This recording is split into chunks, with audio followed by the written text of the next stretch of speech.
Hello everyone, my name is Jyoti. Welcome to job aspire hub YouTube channel. आज हम बात करने वाले हैं कुछ नॉन टीचिंग पोस्ट की, जो कि परमानेंट बेसिस पे रहने वाली है और इसको रिलीज किया गया है बनारस हिंदू यूनिवर्सिटी के द्वारा, यानी जिसे हम काशी हिंदू विश्वविद्यालय के नाम से जानते हैं। नंबर ऑफ वैकेंसी की बात करें तो 190 से भी ज्यादा जो है वैकेंसी यहाँ पर रिलीज की गई है। एलिजिबिलिटी की बात करते हैं तो आप ग्रेजुएट हैं या पोस्ट ग्रेजुएट हैं तो अप्लाई कर सकते हैं। मेनली नॉन टीचिंग पोस्ट रहने वाली है, क्लर्क की पोस्ट रहने वाली है और सैलरी जो है यहाँ पर जितना इन्होंने पे स्केल दिया है उसके अकॉर्डिंग मैक्स टू मैक्स जो है 63,000 के अप्रॉक्स जो है बन सकती है। लेकिन जैसे कि आपको पता है कि आगे चल के पे स्केल में अब बहुत से चेंजेस जो हैं हम एक्सपेक्ट कर रहे हैं। तो एनीवेज उसके बारे में ना बात करते हुए जितना इन्होंने फिलहाल में फॉर्म में मेंशन किया है उसके बारे में हम बात कर लेंगे। अगर हम सिलेक्शन क्राइटेरिया की बात करते हैं तो इन्होंने मेंशन किया है कि आपका एक रिटन टेस्ट हो सकता है, उसके बाद आपका एक प्रोफिशिएंसी टेस्ट हो सकता है। तो चलिए इसके सारी डिटेल को जो है हम यहाँ पर जान लेते हैं। आप देख सकते हैं मैं इनकी ऑफिशियल वेबसाइट पे हूँ, जिसका लिंक आपको इसी वीडियो के डिस्क्रिप्शन बॉक्स में देखने को मिल जाएगा। हमें करना क्या है, हमें इस रिक्रूटमेंट ऑप्शन पे क्लिक करना है। इस रिक्रूटमेंट ऑप्शन पे जब हम क्लिक करते हैं तो या फिर इसके ऊपर जब आप ये कर्सर लेकर जाओगे ना तो पहला ही ऑप्शन आएगा रिक्रूटमेंट एंड असेसमेंट सेल। इस पे क्लिक करना है, ठीक है। रिक्रूटमेंट एंड असेसमेंट सेल पे क्लिक करना है। उसके बाद ये पेज ओपन हो जाएगा जहां पे आप साफ साफ यहाँ पे देख सकते हो that is recruitment and assessment cell mention है। अब क्या करना है, इसको हम नीचे की तरफ स्क्रॉल डाउन करेंगे। नीचे की तरफ जब आप स्क्रॉल डाउन करोगे तो आप देख सकते हो ये एक एडवर्टाइजमेंट फिलहाल में रन हो रहा है, हमको इसी पे क्लिक करना है। और अगर आपको अप्लाई करना है तो यहाँ पे भी ऑप्शन है that is click here to apply का ऑप्शन आ रहा है, ठीक है। तो हमको वन बाय वन ये जो लिंक यहाँ से वहां रन कर रहा है ना, इसी को हमें फॉलो करना है। तो सबसे पहले एडवर्टाइजमेंट पे क्लिक करने से पहले जो है, जो कि जूनियर क्लर्क की पोजीशन होने वाली है, यहाँ मेंशन है click here for the detail. देखिए जैसे ही मैं इसके ऊपर कर्सर लेकर गई, ये जो एडवर्टाइजमेंट रन हो रहा था ये रुक गया, ठीक है। कर्सर हटाते ही चलने लग रहा है। तो पहले हम देख लेते हैं, यहाँ पे क्लिक हियर टू अप्लाई पे क्लिक करके देख लेते हैं, यानी आपको अप्लाई कैसे करना है। इसका लिंक भी आपको इसी वीडियो के डिस्क्रिप्शन बॉक्स में मिल जाएगा। तो click here for the advertisement. Okay, यहाँ पे जो है पुराने एडवर्टीजमेंट भी एक तरीके से यहाँ पे मेंशन है, बट हमको उससे कुछ लेना देना नहीं है। हमें इस रिक्रूटमेंट पोर्टल का सहारा लेना है। यहाँ पे आपको जो है साइन इन करना है, या फिर अगर आप फर्स्ट टाइम मतलब कि एक तरीके से यहाँ पे विजिट कर रहे हैं तो आपको पहले रजिस्टर करना होगा, ठीक है। और एक तरीके से जो है यहाँ पे रजिस्ट्रेशन कर लेने के बाद जो है तब जाके आपके सामने वन बाय वन बहुत से पेजेस ओपन होंगे, जिसमें कि आपको सारे के सारे अपने डिटेल्स को डालना होगा। अब इस बात का ध्यान रखिए आपकी, जब हम इस एडवर्टीजमेंट की बात करते हैं तो देखिए एडवर्टीजमेंट नंबर क्या है, साल 2014 2024 2025 इस नाम से ये एडवर्टीजमेंट है। पोजीशन है जूनियर क्लर्क की। चलिए हम click here for the detail पे क्लिक कर लेते हैं। तो आपको पता चल गया अप्लाई कैसे करना है। डिटेल पे क्लिक करने के बाद ये 2 पेज का आपके सामने एडवर्टीजमेंट ओपन हो जाएगा। चलिए इसको हम जरा सा डिटेल में जान लेते हैं। तो आप देख सकते हैं जो भी मेन मेन इंफॉर्मेशन है उसको मैंने हाईलाइट करके रखा है। तो जैसे कि यहाँ पर मेंशन है कि this is advertisement number. Advertisement number का ध्यान रखिएगा, क्योंकि जब आप अप्लाई करेंगे ना तो शायद ये एडवर्टीजमेंट नंबर की जरूरत पड़ सकती है। जो पोस्ट रहने वाली है that is non teaching post, group C की पोस्ट रहने वाली है और ये जूनियर क्लर्क की पोस्ट रहेगी। टेलीफोन नंबर दिया है, ईमेल आईडी दिया है।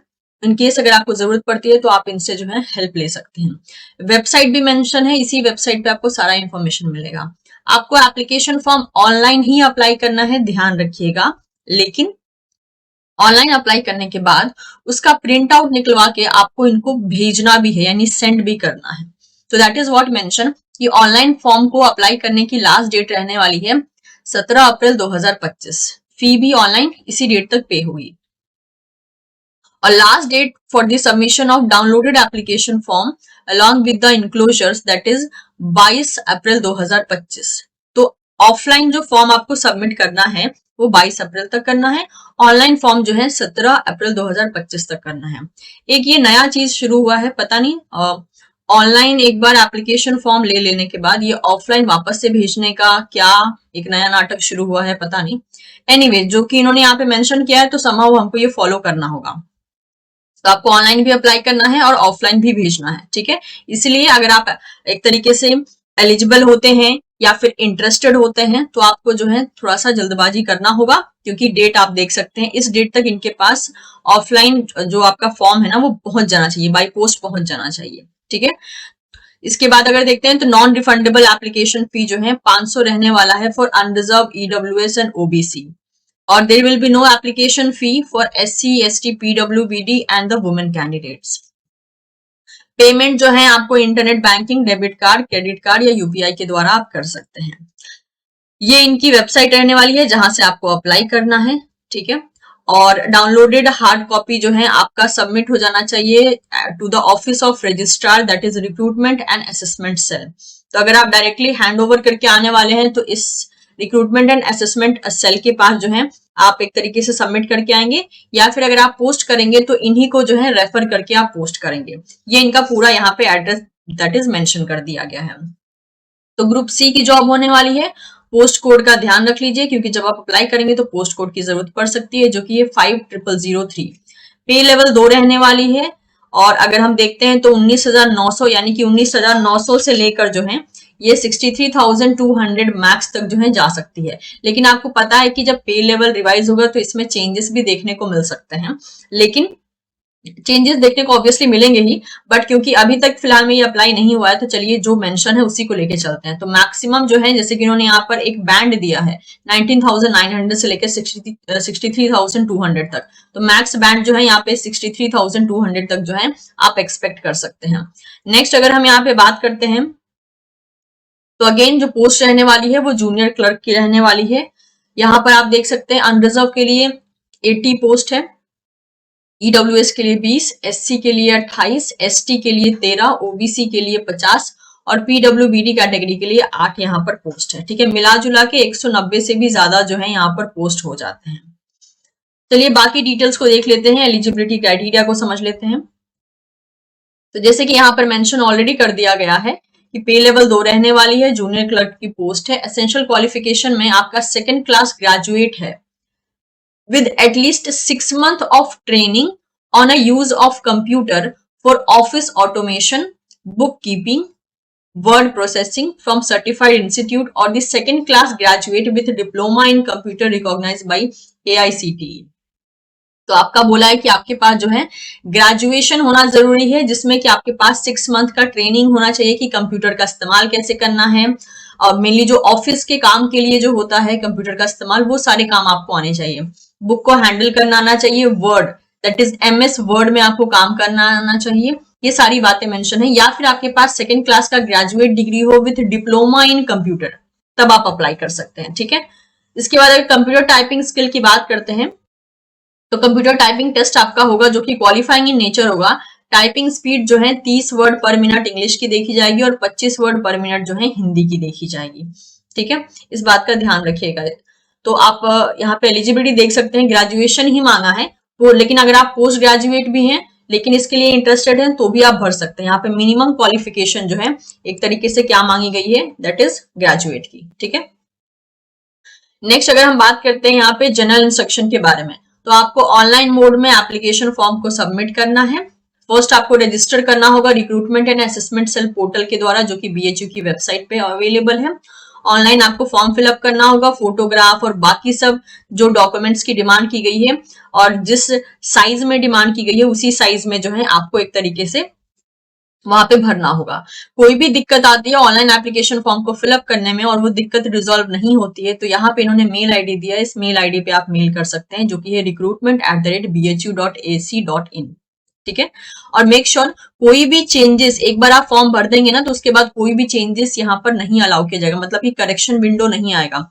अब ध्यान रखिए ये कोई एग्जाम का फॉर्म नहीं होता है, जो जॉब के फॉर्म होते हैं उसमें अक्सर करेक्शन विंडो आपके लिए ओपन नहीं होती है, एग्जाम के फॉर्म के लिए जो है करेक्शन विंडो ओपन होती है। तो यहाँ पे अगर आपने एक बार फॉर्म सबमिट कर दिया तो कोई करेक्शन नहीं होगा, इसीलिए सबमिशन से पहले एक बार क्रॉस चेक जरूर कर लें।